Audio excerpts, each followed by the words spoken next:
السلام علیکم ورحمۃ اللہ۔ آج کا پروگرام کا موضوع ہے بد ہضمی۔ بد ہضمی کن کن وجوہات کی وجہ سے ہوتی ہے، کیا کیا وجوہات ہیں جو بد ہضمی کا ہمیں شکار کرتی ہیں۔ نمبر ایک یہ کہ ہم اپنی غذا کے اندر بہت زیادہ تیز گرم مرچ مسالوں کا استعمال کرتے ہیں کہ آپ کے معدے میں کوئی زخم ہو تو بھی آپ بد ہضمی کا شکار ہو جاتے ہیں، یا آپ نے ایک لمبے عرصے تک ایسی میڈیسن کا استعمال کرتے ہیں جن کے سائیڈ افیکٹ جو ہوتے ہیں وہ آپ کے معدے کے اوپر بہت زیادہ آتے ہیں، جس کی وجہ سے آپ کی معدے کی جو دیواریں ہوتی ہیں ان کے اوپر ایک باریک سے ایک لیئر ہوتی ہے، جلی ہوتی ہے، تو اس میں خراش پیدا ہو جاتی ہے، زخم پیدا ہو جاتے ہیں، اس کی وجہ سے بھی جو ہے بد ہضمی کا شکار ہو جاتے ہیں۔ اور اس کے ساتھ ساتھ بعض کا تیز چائے، بہت زیادہ پتی والی چائے کا استعمال کرنا، تمباکو کا استعمال کرنا، کثرت کے ساتھ سگریٹ نوشی جو ہے وہ کرنی، اور اس کے ساتھ ساتھ جو ہے قہوہ کا استعمال کرنا، کافی کا بہت زیادہ استعمال کرنا، یا بازاری چیزوں کا جو ہے جیسے آپ بازار جاتے ہیں اور ٹھیلوں پہ کھڑے ہو کے جو ہے آپ تیز مرچ مسالے والی فروٹ چاٹ یا چنے اس چیزوں کا استعمال کرنا، اس کی وجہ سے بھی جو ہے بد ہضمی ہوتی ہے۔ تو سب سے پہلے آپ کوشش کریں کہ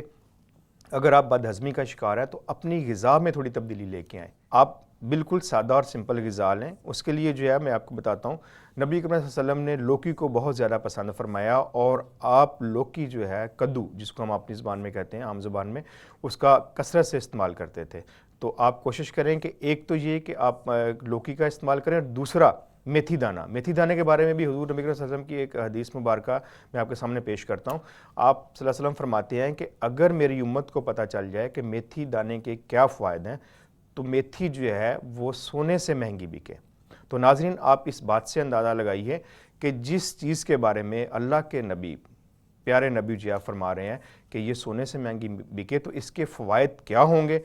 میں بھی نہیں وہاں تک، میری سوچ بھی نہیں جا سکتی اور آپ بھی نہیں جا سکتی۔ ہمیں اس کے اوپر یقین کرتے ہوئے اس بات کے اوپر ہمیں اس کا استعمال کرنا چاہیے۔ میتھی کا استعمال آپ بہت اچھا طریقہ اس کا یہ ہے کہ آپ نے پہلے دیکھا ہوگا، میں بھی دیکھتا رہا ہوں کہ اکثر بڑی بوڑھی خواتین جو ہوتی تھیں وہ جب بھی سالن کوئی تیار کرتی تھی اس کے اندر تھوڑی سی میتھی کے دانے ڈال دیتی تھیں، میتھی دانہ اس میں مکس کر دیتی تھی سالن جب تیار کرتی پکاتی تھی۔ اس کے علاوہ اگر دیہاتوں میں یا کہیں بھی خواتین اچار تیار کرتی تھیں آم کا یا کوئی بھی، تو اس کے اندر بھی میتھی دانے کا اضافہ کر دیتی تھی، میتھی ڈال دیتی تھی۔ تو آپ جو ہے میتھی کے فوائد حاصل کرنے کے لیے اور اس سے فائدہ اٹھانے کے لیے جو ہے کوشش کریں، خاص طور پہ بد ہضمی کے مریض جو ہیں وہ اپنے سالن کے اندر میتھی کا جو ہے نا استعمال ضرور کریں۔ قبض جو ہے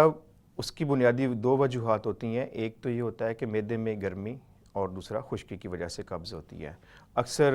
لوگ جو ہیں یا اطباء کرام بھی جو ہیں وہ بہت تیز قسم کی دوائیاں جو ہیں استعمال کرواتے ہیں قبض کی صورت میں، تو ان کا بعض کا تھوڑے سے سائیڈ افیکٹ بھی ہوتے ہیں۔ اس طرح نہیں ہونا چاہیے۔ قبض کے لیے میں ایک بہت اچھا نسخہ آپ کو لکھواتا ہوں، آپ وہ لکھیں اور اس کو استعمال کریں، بلکہ وہ نسخہ جو ہے چھوٹے بچوں سے لے کے آپ نوجوان بزرگ جو ہیں وہ بھی سب استعمال کر سکتے ہیں، بالکل بے ضرر نسخہ ہے۔ گلقند 1 پاؤ، سکمونیا ولیتی 10 گرام، بادام روغن 160 ملی گرام۔ سب سے پہلے آپ سکمونیا کو اچھی طرح کھرل میں باریک پیس لیں، اس کے بعد آپ گلقند شامل کریں اور خوب اس کو تھوڑی سی رگڑائی کریں، پھر اس میں آپ تھوڑا تھوڑا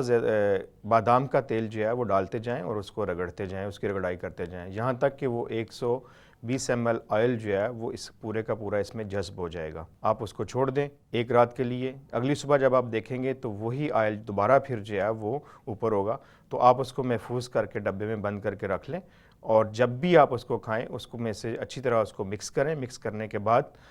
چھوٹے بچے جو ہیں ان کے لیے چائے کا چمچ کا تیسرا حصہ، اور جو بڑے بچے ہیں 12 سال تک کے 17 سال تک کے ان کے لیے چائے کا آدھا چمچ، اور جو بڑے ہیں ان کے لیے چائے کا 1 چمچ رات کو سوتے وقت دودھ کے ساتھ۔